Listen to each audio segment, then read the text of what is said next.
क्षीर पोड़ पिठा आपण मैंने आगुरी चाउल रे बनी थे सुजी रे केबे बनी एठी देखि पारुथिबे केते सुंदर हेची पिठाटी छेना पोड़ भलिया नरम पाटी रे रखु रखु मिली जिवो। एई पिठा आपण माने जहा को भी बनी की खोइबे केही भी कहि परिबेनी एटा सुजी रे तयारी हेची। एते स्वादिष्ट लागिबो जे बार बार एई पिठा को बनेबे। ता छडा ना चाउल बतुरेबार अछि बाटीबार अछि खूब कम समय रे जेतेबेले भी इच्छा एई पिठा को बनै परिबे। एथरक रजरे आपण माने घरे निश्चय एई सुजी क्षीर पोड़ को बनांतु देखिबे समस्त को पसंद आसीबो। एठी देखंतु मो पाखरु देखौची केते सुंदर कळिया नरम तुलतुलिया हेची। एठी आपण देखिकी जानि परथिबे एमिति पिठा बनिया पे वीडियोटी को शेष जाय देखंतु। रेसिपी भल लागिले निश्चय लाइक शेयर कर देबे। तबे चलंतु आज रे रेसिपी स्टार्ट करबा। नमस्कार मु मिली आपण समस्त को होम फूड चैनल को बहुत बहुत स्वागत करची। एई पोड़ पिठा बनिया पे एठी देखंतु मेजरिंग कप रे मापिकी 1/4 कप नीची पाळुओ। पाळुओ रे प्रथमे पानी देकी किछि समय छाडी दबा जेमति पाळुओ तळे बसी जिवो। तापरे ता ऊपर पानी को हमें निगाडी दबा। जदि पाळुओ रे बेसी बाली धूली थिबो त आपण एई प्रोसेस को 2 रु 3 थर करिवे। एबा को साइड रे रख दबा। तापरे देखंतु मेजरिंग कप रे मापिकी 1 कप नीची सुजी। एठी मो कंचा सुजी नीची। प्रथमे सुजी को ब्लेंडिंग जार देखी गुंड कर दबा जेति की चिकन आपण करि परिबे। तो एठी देखंतु मो गुंड करिकि नै आसिली। एबे ई सुजी गुंड को साइड रख दबा जेमति कि मो प्रथमे पाळुओ देखिली। जदि आपण पाखरे पाळुओ नाही आपण ता बदल आरारोट किंबा कॉर्नफ्लोर नै परिबे नचेत खाली सुजी रे भी बनि परिबे। एबे देखंतु पाळुओ जो गोली की रखिथिले तळे पाळुओ बस जाईची ऊपर पानी अलगा हे जाईची सेही पानी को बाहर कर दबा। एबे सेही पाळुओ रे गुंड करके रखथिबा सुजी दे दबा। ता सहित एठी मो सेही मेजरिंग कप रे 1 कप उषुम क्षीर नेची। क्षीर रे ई सब दिनस को भल भाबरे गोले की 10 रु 15 मिनिट पई जदि आपण बारे बेसी समय अछि आधा घंटा पई भी रखि परिबे। जहा द्वारा पाळुओ सुजी पूरा बढ़िया भाबरे फुली जिवो। गोटे बढ़िया स्मूथ बेटर हमर तयारी जिवो। एठी देखंतु एबा को कवर करके रख दबा। 15 मिनिट माको रखिथिली। तापरे मुइटी कड़ी रे दोची 2 बड़ चमच गुआ घियो। घियो गरम हे गेले सेतरे तेज पत्र दबा। एठी मु 2टा छोटो साइज रो तेज पत्र को काटी के इथरे दोची। यदि आपण पाखरे अन्नपूर्णा पत्र अछि आपण सेटा भी दे परिबे बहुत बढ़िया वासना आसीबो। ता सहित एठी मु किछि काजू किशमिश दोची। आपण को जो ड्राई फ्रूट्स पसंद दे परिबे जेति की क्वांटिटी पसंद सेही हिसाब रे दे परिबे। ता सहित दोची आधा कप कटा नडिया। एई सब को हमें हल्का 1 मिनिट पई भाजीबा। तापरे इथरे हमें दबा क्षीर। जेहेतु क्षीर पोड़ पिठा क्षीर रे ही एटा जनता हबो।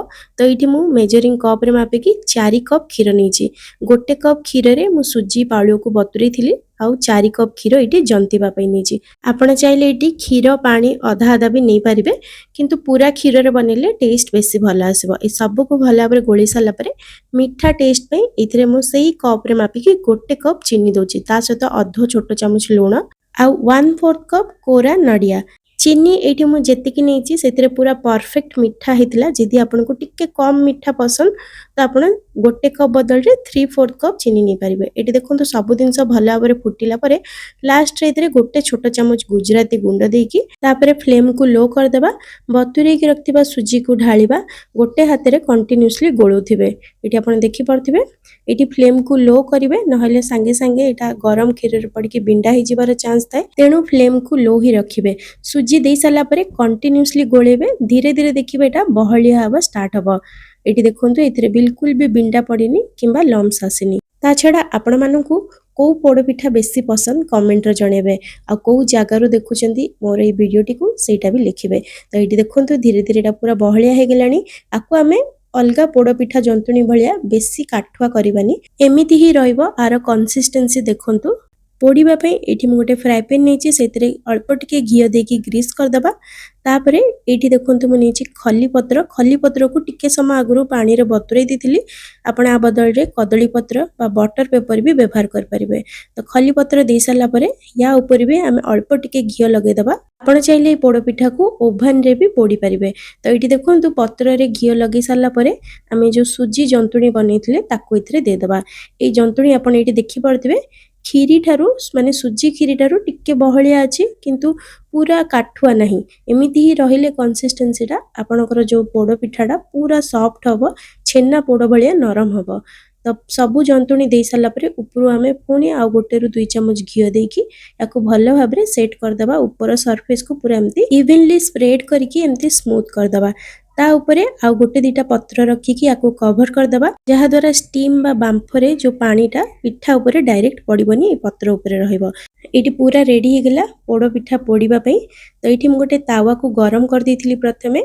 गरम कर सारला परे आकु आमे रखिबा हाई फ्लेम रे 5 मिनिट तापरे लो फ्लेम रे 25 मिनिट पई बेक करिबा। टोटालिटी 30 मिनिट परे म आपण मन को खोली की देखौची। बास्नारू आपण माने जानि परिबे। एटी देखंतु साइड रे एमती आपण चेक करिवे जदी देखिबे कलर आस जाईची जानिबे कि हे गेलानी। एटी गोटे टूथपिक पुरे की देखौची देखंतु सेटा क्लीन बाहोची। हल्का जदी आपण को हाथ रे बेटर लागुची तथापि डरिबेनी ठंडा हे गेले सेटा पूरा सेट हे जिवो। तेबे को बाहर कर दबा। 5 मिनिट परे एटी देखंतु पूरा तळ पैन को छाडी देची जेतु हमें पत्र देथिले जो थे आम पोड़ा आरपट उल्टे की से तावा को भी हल्का टिके घी देकी ग्रीस करदबा। ये देखो को उल्टे देली आउ देखो खोलिकी देखो कितने बढ़िया कलर आसी बढ़िया से पोड़ी ये तावा को आम एमती कवर करके 5 ରୁ 7 मिनिट पे मीडियम फ्लेम रे पोड़िया पे छाड़िबा। आरपट पोड़िबा पूरा ऑप्शनल। मते पोड़ पिठा दुई साइड पोड़ी हेले ही भल लागे। तो ये 5 मिनिट पोड़िला परे फ्लेम को बंद कर देथिली। तापरे पिठा को पूरा ठंडा हवा पे छाड़ देबे। जम्मा भी गरम गरम थिला बळे क्षीर पोड़ पिठा काटिबेनी कारण सेटा बहुत सॉफ्ट थाए क्षीर रे ही थाए। पूरा ठंडा हे गेला परे एटी देखंतु पत्र गुडी को कितने आराम से छाड़ी जाउची आ कटिंग कला बेले भी किछि असुविधा हबनी। एबे मो आर साइड टा आपण मान को देखौची। आर साइड टा भी देखंतु बहुत बढ़िया से पोड़ी हिची। जेहेतु एटा क्षीर पोड़ पिठा अलगा पोड़ पिठा भाया अधिक पोड़िले एटा भल लागिबनी। जेतिकी पोड़ी हिची आपण देखि परथिबे पूरा परफेक्ट। एबे मझिरु कट करके देखौची देखंतु काटिला बेले ही जानि परथिबे एटा केते सॉफ्ट हिची। नाइफ रे बिल्कुल भी लागुनी। एटी देखंतु आमे जहा सब ड्राई फ्रूट्स नडिया खंड पकेइथिले सेटा पूरा देखा जाउची। प्रति बाइट्स रे नडिया खंड ड्राई फ्रूट्स आपण मान को मिलबो जोटा की पोड़ पिठा रे अधिक भल लागिते खाया पे।